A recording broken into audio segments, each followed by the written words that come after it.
Anthro 130 project is about the political imprisonment that took place in Northern Ireland. We researched how women navigated the prison system.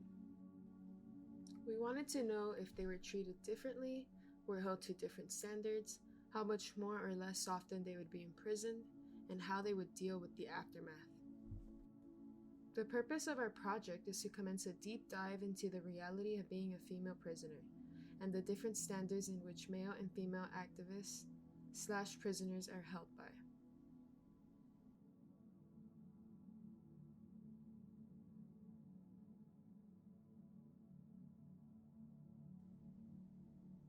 Our story starts in 1921 with the partition of Ireland into two self-governing polities, Northern Ireland and Southern Ireland.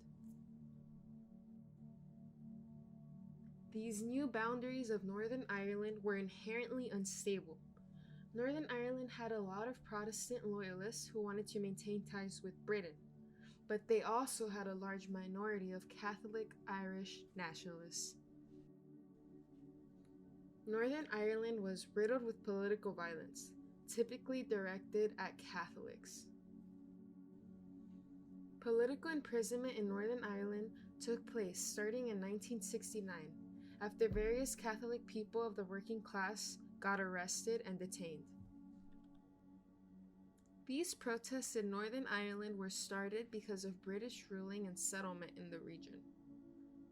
The war was between Protestant Unionists, people who were loyal to the British ruling, and Roman Catholic nationals, who wanted to create their own nation separate from British ruling. Around 1968 and 1969, a series of anti-government protests took place, which then resulted in loyalist counterattacks. Roman Catholic nationals protested against British rule in Ireland by engaging in strip strikes and hunger strikes. These protests then led to the arrests of many activists. They were arrested because they had committed crimes against the state.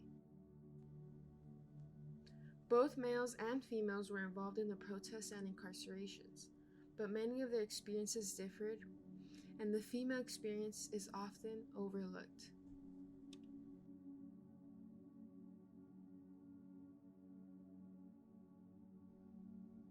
Both women and men prisoners did not have any kind of bodily autonomy or sense of privacy, and their food was often spoiled or lacked nutrition. They encountered various forms of sexual and verbal harassment.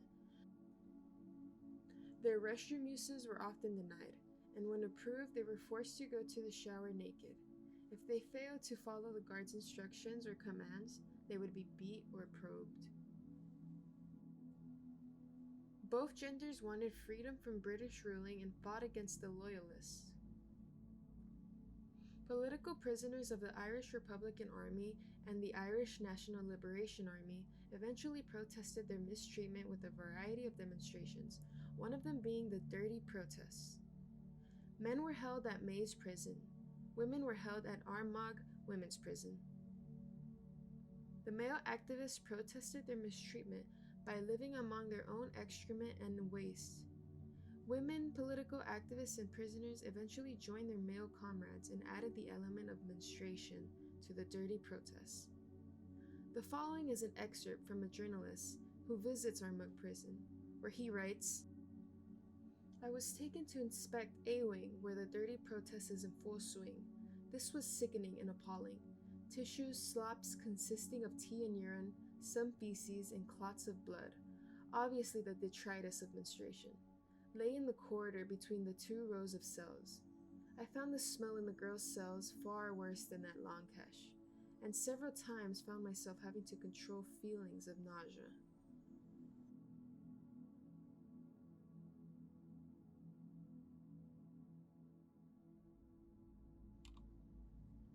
Women joined the Dirty Protests because they wanted to be equalized to their male counterparts and solidify their identity as political prisoners through the participation in these resistance movements. Because of Catholic Irish culture, female political activists were expected to eventually return to their womanly duties of being a wife and mother. Women's incarceration and involvement in politics was seen as a product of an idealistic youth and the freedom from family commitments.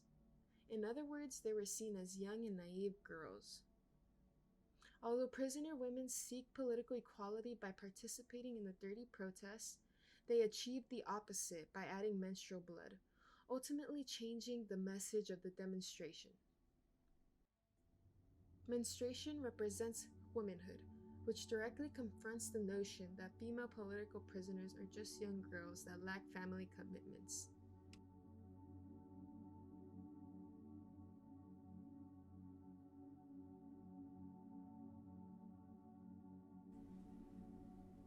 Men activists of the IRA and INLA received sainthood. They were treated as saints and depicted as them through art. They were also seen as martyrs, as many were honored after their deaths.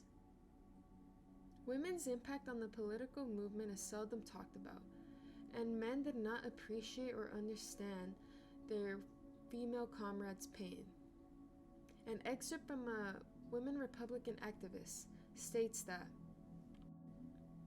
"I remember one rally in which a girl released from Armagh spoke about what it was for them during their periods. It was very hard for her to talk about menstruation, to say that even during that time they could not get a change of clothes, could not get washed.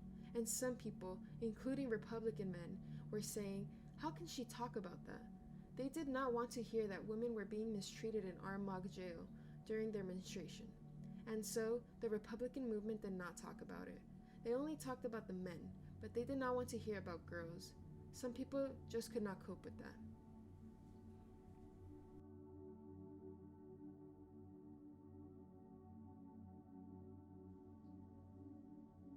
We became interested in female imprisonment after reading anthropological research done by Begonia Aretsaga, who delves into the nuances of the female experience as a political prisoner.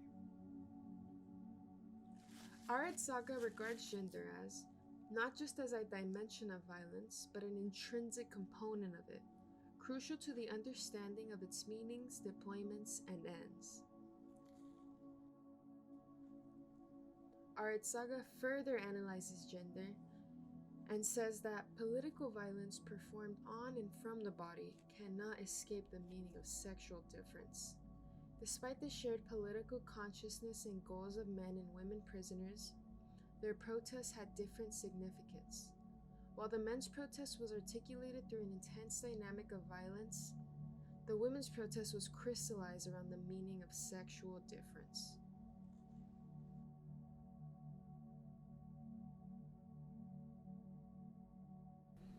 The story of struggle from the women at the Armagh Women's Prison deserves to be shared, voiced, and visualized. I hope that through this video, you learned a little bit more about the impact of the dirty protests and the differences in meaning between the women's and men's demonstrations. Although they began with the same aim of resisting loyalist rule, the women's demonstration took on its own social issue.